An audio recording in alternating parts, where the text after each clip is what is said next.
This is Daily Blast Live. We're talking about what you're talking about. Get real. You all ready for this? Dun dun dun dun dun. No. Y'all, just stop. This is a sham. Welcome to DBL. It's Tuesday, November 9th. I'm Jeff here with my friends Al and Tori. Y'all set down there? Getting my lip gloss on. Yeah. Ready. You ready? Smacking ready.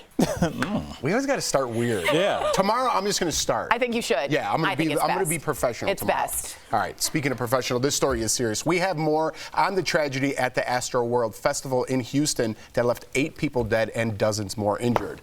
One of the victims, 21-year-old Axel Acosta, died because the weight of the crowd literally suffocated him. His father spoke about his death. Let's take a look.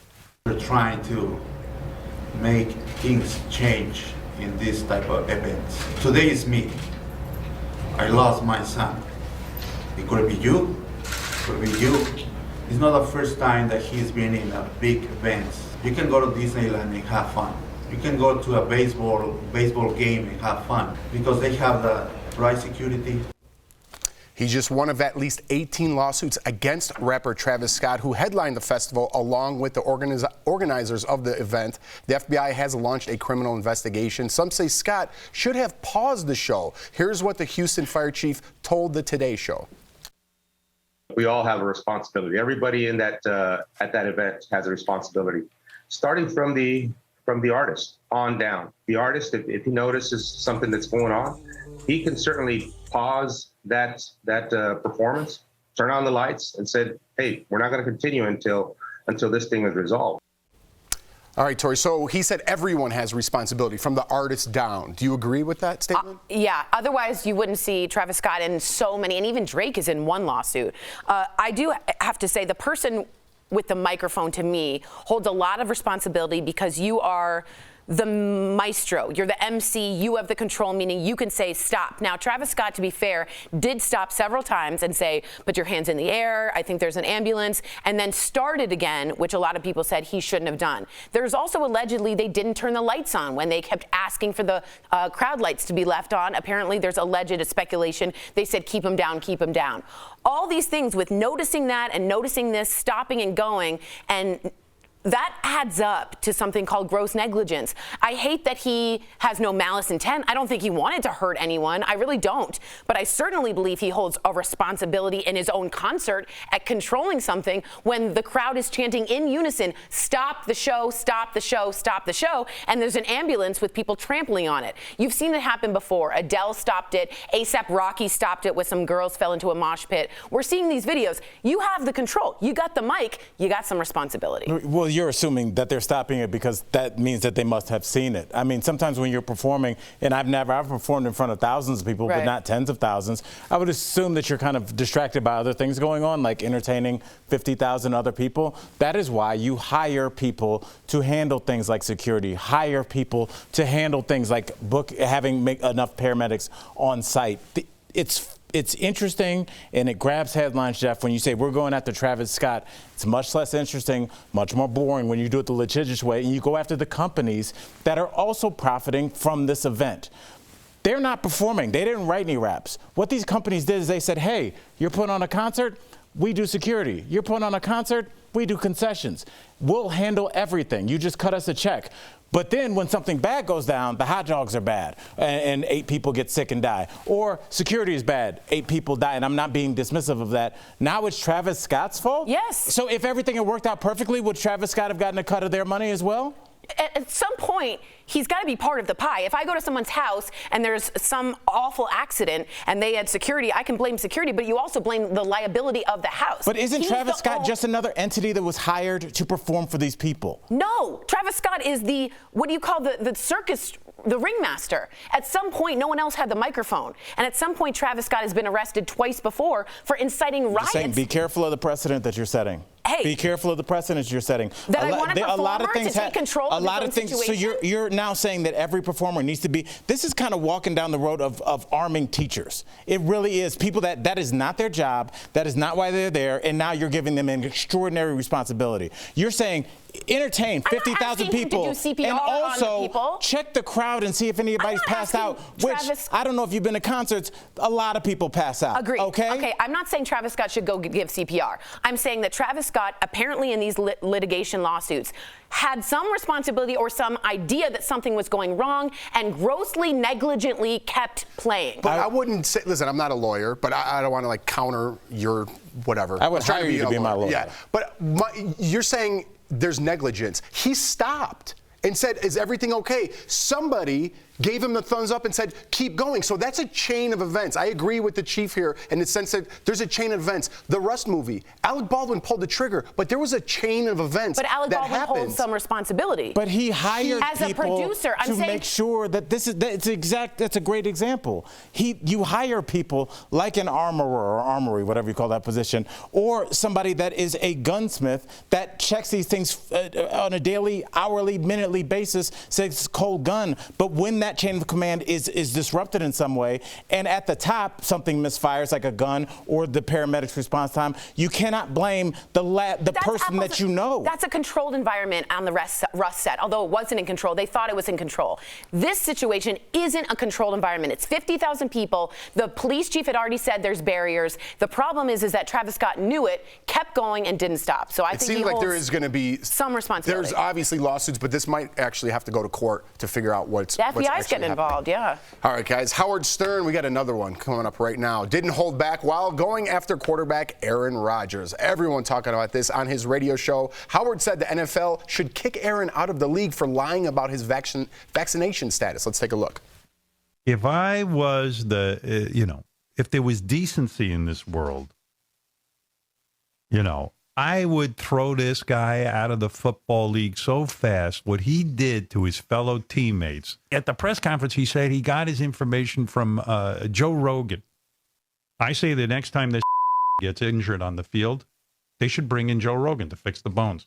Give him some ivermectin. So, on the other hand, State Farm is sticking by sponsoring Aaron Rodgers. The insurance company released a statement saying, we don't support some of the statements that he has made, but respect his right to have his own personal point of view. Tori, you're on fire today. Take it away. I just think that'll backfire for State Farm. I think you want to be in the same side as the CDC, the government. I think you don't want to be like he has a personal choice when he himself is saying, I'm rejecting the science. To me, that's not a personal choice, and I think State Farm's going to suffer from it. Well, I don't think that State Farm didn't make this decision without looking at their demographic. Groups, of course. Yeah, and I think Aaron Rodgers, obviously a popular figure. He plays for a major Midwestern team, and I think that's a big deal. He represents a lot of the Midwest, whether, that whole region. Sorry, Chicago Bears fan. Sorry.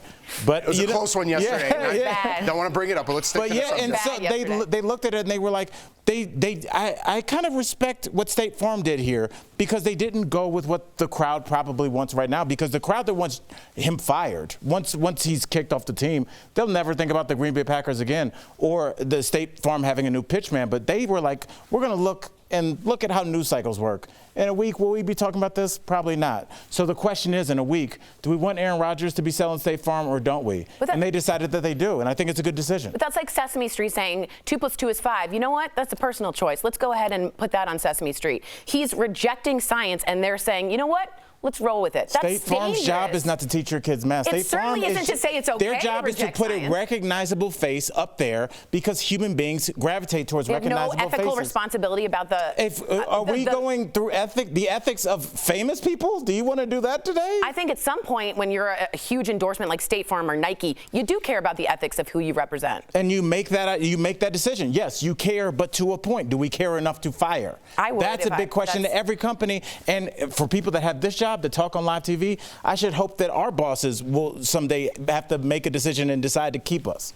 What about the other? It's roughly 90% the NFL. I don't know the exact number, but it's pretty high. It's right up there. What about the other people who are unvaccinated or choose not to get vaccinated? Because, again, it's not mandated. What happens to those people now? If Aaron Rodgers starts losing their sponsorships, if they have some sponsorships, are they now no longer? Because they didn't lie. Because they did, and that's a big deal. Because, like, I don't even know if I can say it, but, you know, there are players like the Baltimore Ravens quarterback. I don't know his status, but he has twice. You don't think there's another player in the NFL, NBA, that said, I'm vaccinated, it's cool? Not as big as Aaron Rodgers. He had the biggest platform, and he purposefully deceived people, and that's why he's in trouble. But also the NFL knew that he was not vaccinated. So, like, again, we know Aaron Rodgers, who is doubling as the Travis Scott in this situation. It gets murkier when we start talking about who at the NFL knew, because you don't know anybody at the NFL. But you know Aaron Rodgers, so you can go after his name. Again, like Travis Scott, put some responsibility on. But what about the company that allowed him to come to work? He got out there and lied. Why don't you take responsibility for But the NFL let him. They shouldn't let him on the premises. Then they're part of it. But why don't you blame the actual person? So this is what it's like watching an argument and not being in one. Yeah. That's amazing. This is amazing. This should be happening in the car. Like, we should be going to somewhere and then be like, as soon as we get to dinner, be like, okay, we're cool. We're done. Let's go get some to eat. Oh, I got to do this more often. That's Just right. stand back and enjoy the show. We'll be right back. Oh, Lord. Closed captioning provided by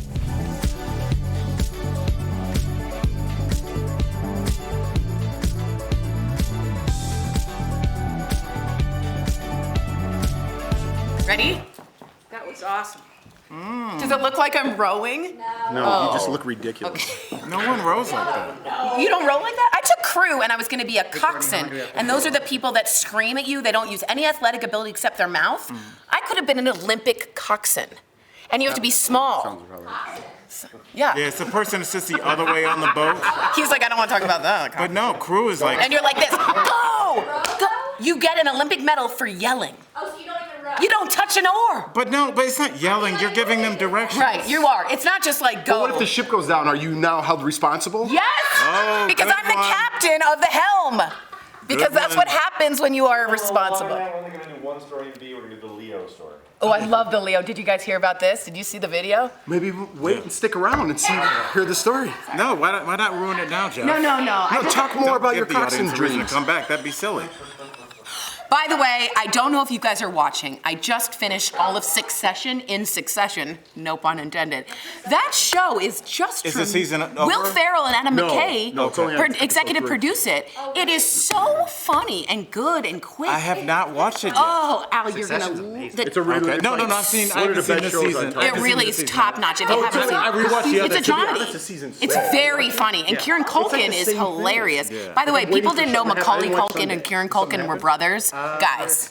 There's a show called Yellow Jackets that sounds really I saw that. I saw the preview for that. They said it female looked good. superheroes or something. It is not Really? And there's What is it about? Okay, there's from one this coming girls' up with high the school, coach from Friday Night soccer Lights team and who's the other playing guy from the goes town. down and, Good- like, the good- wilderness good. is Oh, yeah. for 19 months, That's they on have, like, Paramount Plus, though. get out I know, it like looks a so good though. for them. Like gangster. It goes down, it lasts from 19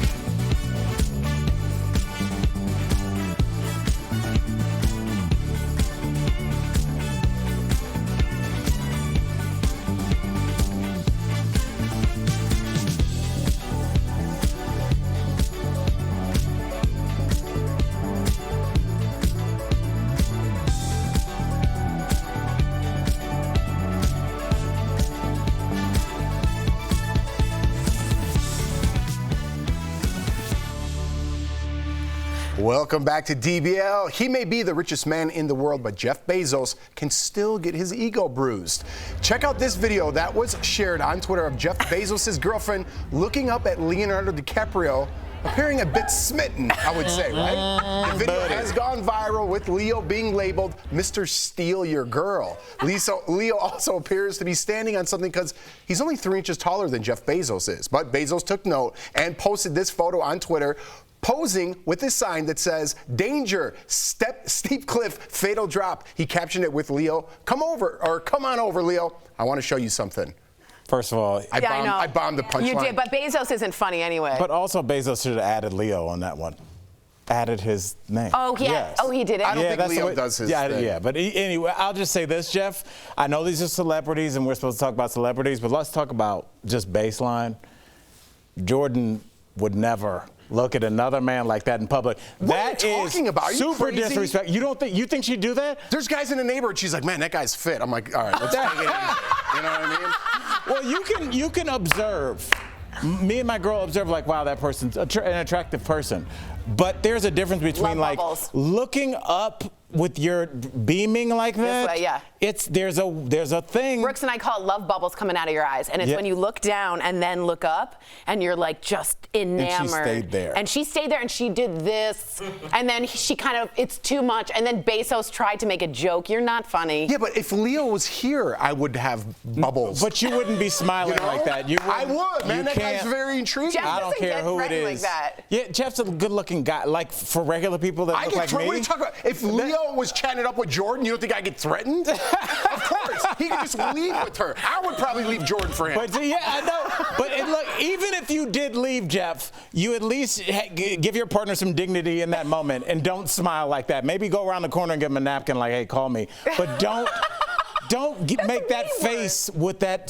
That's Is there anyone for you guys that you would do that for? And may I ask and prompt you, would Robin Roberts at a party, maybe you'd give the love bubbles at Robin Roberts? No, I'm a fan of her work. Robin Roberts? I thought you really liked her. Yeah. Oh. Not like that. Oh, sorry. That's an icon in this business. Now I'm going to turn it back on you. Yeah. Who are you dreaming about? Right.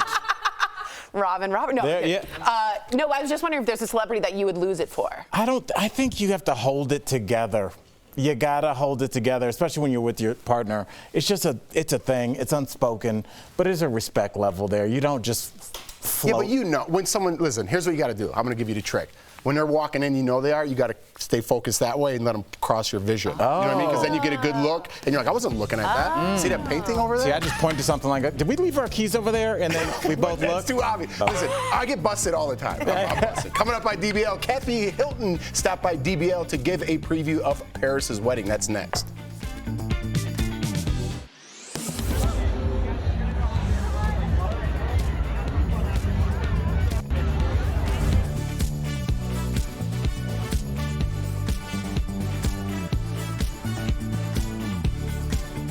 Rodgers missed Sunday's Green Bay Packers game after testing positive for COVID-19.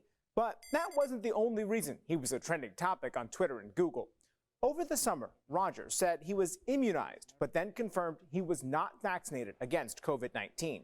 Now, there are questions whether he was following the NFL's COVID-19 protocols and what kind of punishment he could face from the league.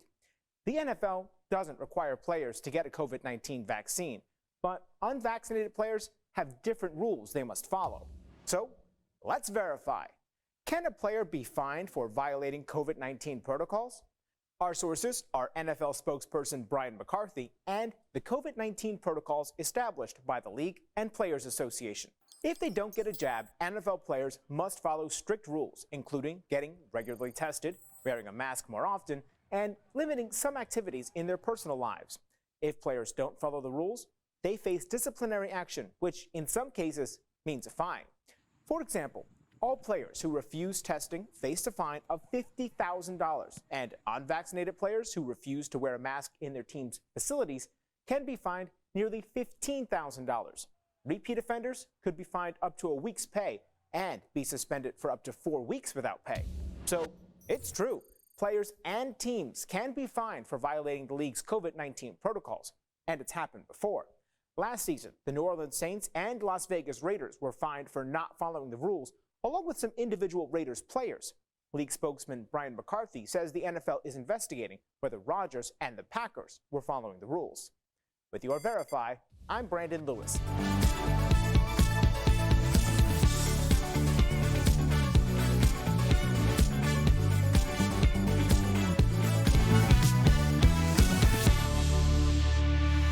All the venues are getting booked up. I'm going to end up getting married at like Chuck E. Cheese or something. Chuck E. Cheese actually is the best pizza in the world. I know, I love it there. This is like my wedding too. He just needs to stay in his lane. Welcome back to DBL. She's had her hand in reality TV since it first took over the airwaves. And as the mother of Paris Hilton and sister to Real Housewives Kim and Kyle, she's found her lane as one of the realest additions to the cast of Beverly Hills Housewives. We spoke with Kathy Hilton earlier in today's Chatting with the Stars. Now, I have to ask you right off the top, the main drama, and I don't even know if I should call it drama because it's not petty, it's very serious, that happened this season on The Real Housewives of Beverly Hills, started when Erica Jane was confronted about her ex Tom Girardi, who is accused of millions of dollars worth of fraud. So it all went down at Kyle's dinner party. I have to ask you, and in fact, a lot of our viewers wrote this very question in. They want to know, why did that moment bring you to tears? I just was, I was new, and, you know, I'm not on the show all the time, so I wasn't there for the meeting that all the girls had. I did not know a lot of the different things going on. I will look at you with my hand to God. I did not watch the movie that was about her or read anything. I don't know her that well, so and from what I knew, she seemed very sweet. I just was so sad, and I started to cry. It's around the holidays, and you're thinking about people, and that's all I'll say. Kathy, girl, huge fan here. First of all, I'm Erica. I wanted to just clarify that because some people say that I look like your sister Kyle as well. Oh, you do, Erica. You know, I knew. So on a lighter note, you made viewers laugh out loud, myself included, this season on The Real Housewives of Beverly Hills. Let's take a look. But it's hard for me to sit there and pretend like everything's great and hunky-dory when it's not. Who is hunky-dory?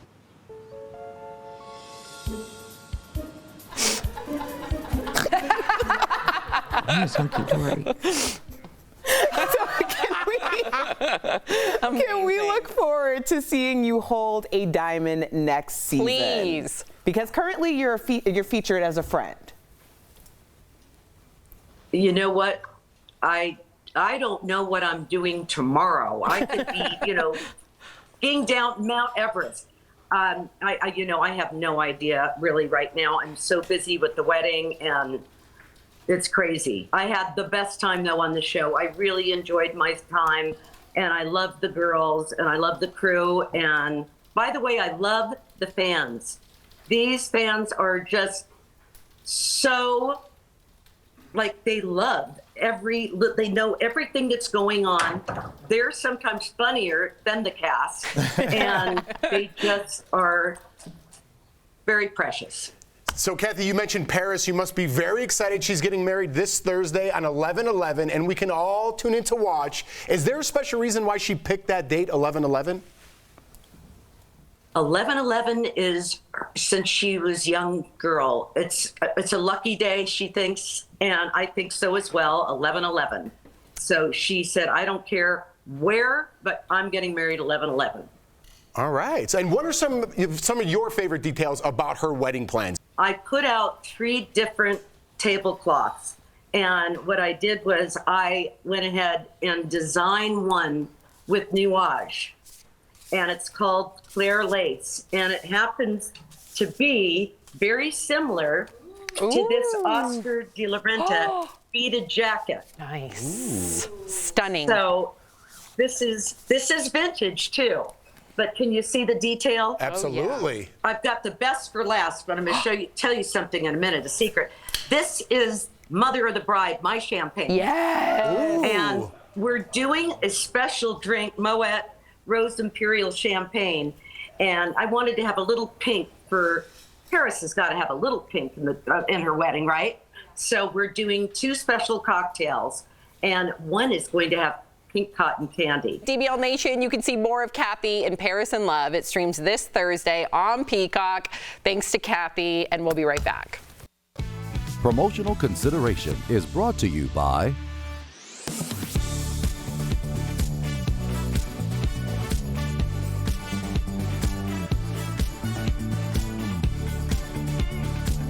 The United Nations is hosting a summit this week to discuss the world's top climate issues, including deforestation.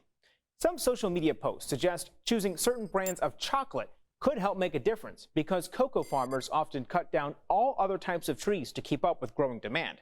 So let's verify. Is cocoa production causing deforestation? Our sources are the environmental advocacy group Mighty Earth, the World Cocoa Foundation's Director of Environment, and 3 of the largest chocolate companies in the world. The concern about deforestation begins with where and how cocoa is grown. Cocoa plants thrive near the equator, and the World Cocoa Foundation estimates Côte d'Ivoire and Ghana produce 2/3 of the world's supply of cocoa. But to keep up with demand and expand cocoa crops, farmers often cut down all other types of trees. The WCF estimates Côte d'Ivoire lost a quarter of its forest since 2001. And cocoa has been a major driver of that deforestation. In order to maintain their livelihoods, they'll abandon their old and diseased farms and expand into new areas, very often being forested areas, resulting in deforestation. But since this isn't a new issue, environmentalists have long pressured chocolate companies to buy sustainable cocoa and pay farmers better so they're incentivized to do less damage to forests. In 2017, a partnership between the industry, governments, the World Cocoa Foundation, and other stakeholders started to address this by planting 10 million new trees, promoting more sustainable production, and increasing traceability. Nestle and Mars committed to buying only deforestation-free cocoa by 2025, and Hershey plans to eliminate deforestation from its entire supply chain by 2030. So it's true, cocoa production is causing deforestation, but organizations say you can help by opting for sustainably produced chocolate. With your Verify, I'm Brandon Lewis. College enrollment is down, way down. Fewer folks are signing up for classes across the board, whether it be community college, undergraduate, or graduate programs. Overall, enrollment is down 3.5%. And when you look at just students going to college straight out of high school, that's a 7% drop. The National Student Clearinghouse says we haven't seen a dip this big in more than 50 years. Community college enrollment is down about 15% in the last 2 years. Researchers say this is troubling since community colleges often enroll more low-income students and students of color. Usually, when we're coming out of a recession, college enrollments go up so folks can learn new skills to fill open jobs. That hasn't been the case this time around. The pandemic meant when the economy was recovering and more people usually go to school, recent high school grads went straight for the jobs instead. If more people aren't going to college, then there are fewer skilled workers available to hire, and the economy suffers long term. And that's connecting the dots.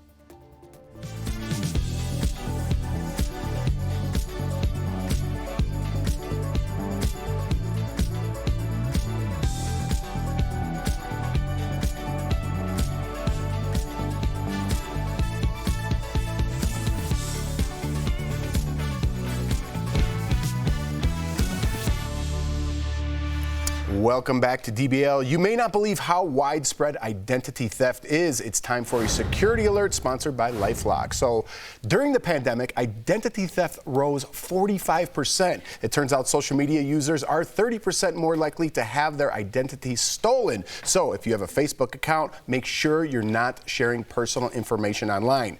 Most people won't think about getting their identity stolen, but the effects have a lasting impact on victims. If your information has been breached, LifeLock is here to help. LifeLock keeps you and your digital identity secure from cyber criminals. Call 1-800-419-0131 or visit lifelock.com to learn more. Identity. Is that a weird word? Or did I just say it a lot? You say it weird. You said it a lot. There's like 10 identities in there. See you guys tomorrow.